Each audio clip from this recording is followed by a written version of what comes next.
Hello friends, જય શ્રી કૃષ્ણ. મારા કિચનમાં તમારું સ્વાગત છે. આજે આપણે બનાવીશું શિયાળા માટે ગુણકારી ખજૂર તલના લાડુ.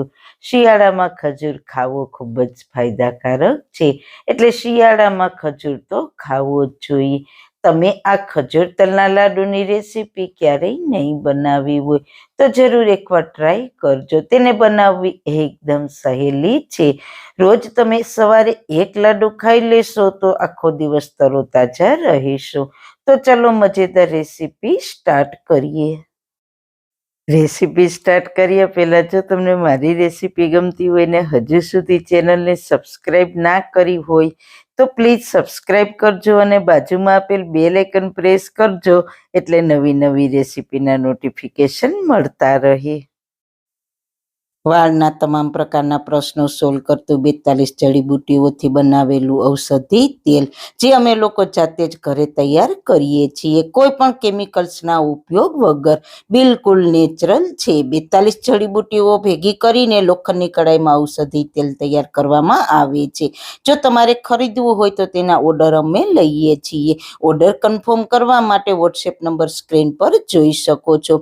જો તમારે આ તેલનો પૂરો વિડીયો જોવો હોય તો તમને આ ચેનલ પર મળી જશે અને ડિસ્ક્રિપ્શન બોક્સમાં લિંક પણ મૂકેલી છે.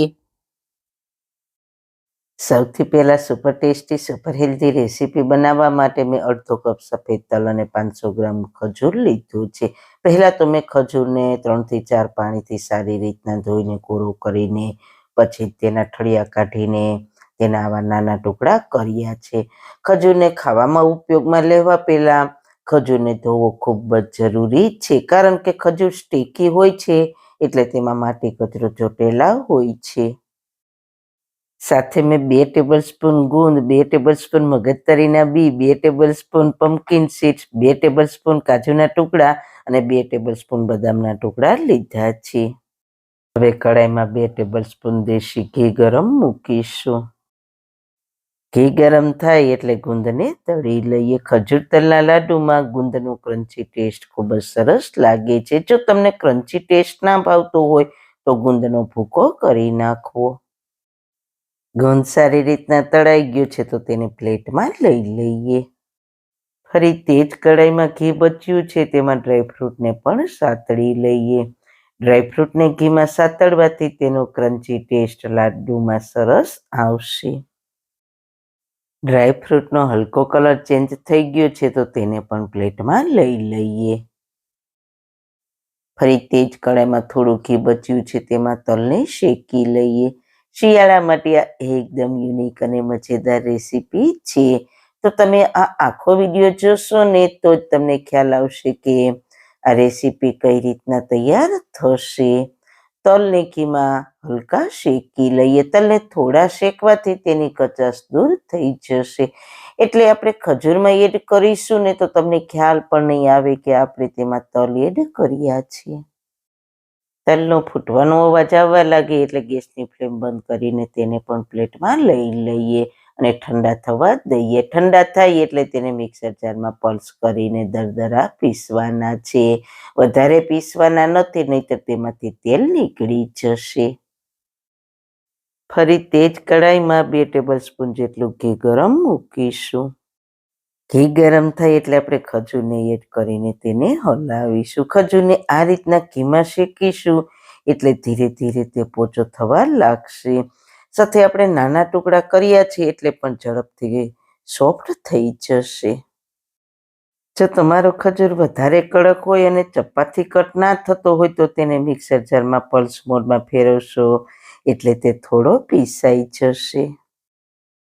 તમે જોઈ શકો છો 5 થી 6 જ મિનિટમાં આપણો ખજૂર સરસ સોફ્ટ થઈ ગયું છે. આ રીતના ખજૂર સોફ્ટ થાય પછી આપણે જે તલને શેકીને તેનો દરદરો પાવડર તૈયાર કર્યો છે તેને ખજૂરમાં એડ કરી દઈએ. ખજૂર અને તલના લાડુનો ખૂબ જ સારો ટેસ્ટ આવશે. સાથે આપણે ડ્રાયફ્રૂટને શેકીને તૈયાર રાખ્યા હતા તેને પણ એડ કરી દઈએ અને સાથે આપણે ગુંદ અને અડધો કપ સૂકેલા ટોપરાનો પાવડર એડ કરીશું. પાવડરની જગ્યાએ તમે ટોપરાનું છીણ પણ ઉમેરી શકો છો. એકદમ સારી રીતના મિક્સ કરીશું. જેને તલ નહીં ભાવતા હોય ને તેને તમે આ રીતના ખજૂર તલના લાડુ કરીને આપશો ને તો તે પણ હોશે હોશે ખાવા મળશે. એટલા ટેસ્ટી લાડુ બનશે, સાથે સાથે હેલ્ધી તો ખરા જ. સારી રીતના મિક્સ થઈ જાય પછી થોડું ઠંડુ થાય એટલે મિક્સર હાથમાં લઈને જોઈએ તો સરસ લાડુનો શેપ આવી જાય છે. જેટલા દેખાવમાં સુંદર છે તેટલા જ તે ખાવામાં સુપર ટેસ્ટી હેલ્ધી છે. તો આ જ રીતના બધા જ લાડુને વાળીને તૈયાર કરી લઈએ. તો તમારે આના પીસ કરવા હોય ને તો એક થાળી કે પ્લેટમાં પાથરી દેવાનું, પછી સેટ થાય એટલે પીસ કરી લેવાના. આ રીતના લાડુ વાળીશું એટલે તેમાંથી થોડું તેલ છૂટું પડશે, કારણ કે તલમાં પોતાનું તેલ હોય છે, જેને પીસવાથી તેમાંથી તેલ છૂટું પડે છે.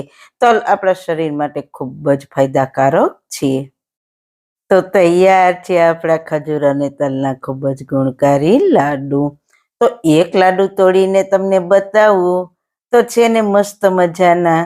તો જરૂર એકવાર ટ્રાય કરજો, ખૂબ જ મજેદાર બનશે. સારું ખાઓ, ખુશ રહો. આવી સરસ રેસીપી જોવા માટે તમારો ખૂબ ખૂબ આભાર. મારી રેસીપીને લાઈક કરજો, શેર કરજો, મારી ચેનલને સબસ્ક્રાઈબ કરજો. ફરી મળીશું એક નવી જ રેસીપી સાથે, નવી વાતો સાથે.